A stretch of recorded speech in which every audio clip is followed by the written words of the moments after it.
sino ba to? Si third contender, which is si Bern. You know, Bern, I expect a lot from this piece because it's kind of personal to me, no? Kinakanta ko kasi tong kantang to. So, as I've said sa ating first and second contender, I don't think na you guys prepared as much as a contender will do to their competition. So, next time kapag sasali tayo, or kasi meron pang dalawang genre, meron pang acoustic and meron pang alternative. So, I hope you guys perform your all, your puso. Kasi, again, vocal quality, masasagasaan yan kapag yung song choice nyo hindi aakma o magko-complement sa boses nyo. And to our fourth contender, Addy. Stress yung boses mo, no? Maybe because you said nga you're namamalat. Gusto ko kahit minamalat ka, binibigyan mo ng laban yung piece mo. Alam mo yun? So, ramdam na ramdam ko yung stress ng vocal cords mo, to be honest.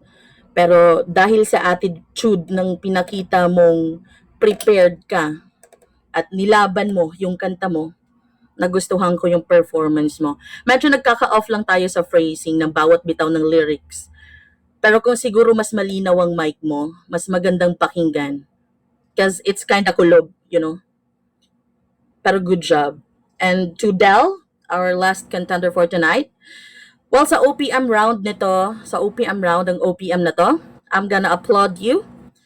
Kasi sa 5 sa inyo, ikaw ang pinakamalinis sa tenga ko, ikaw ang pinaka naramdaman ko yung kanta.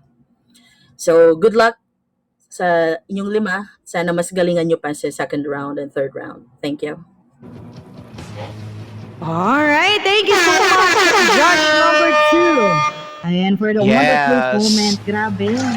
Galing. Galing ng ating mga judges. Hindi lang basta yung contender natin yung magaling, Tita Pat, no? Pati ang ating mga hurado. Correct. Grabe. Totoo yan, ha? Oy, No? and also, partner, ito pa lang, una pa lang ito na judge na nagsalita. Paano na lang itong pangalawa at pangatlo? Medyo natetension na.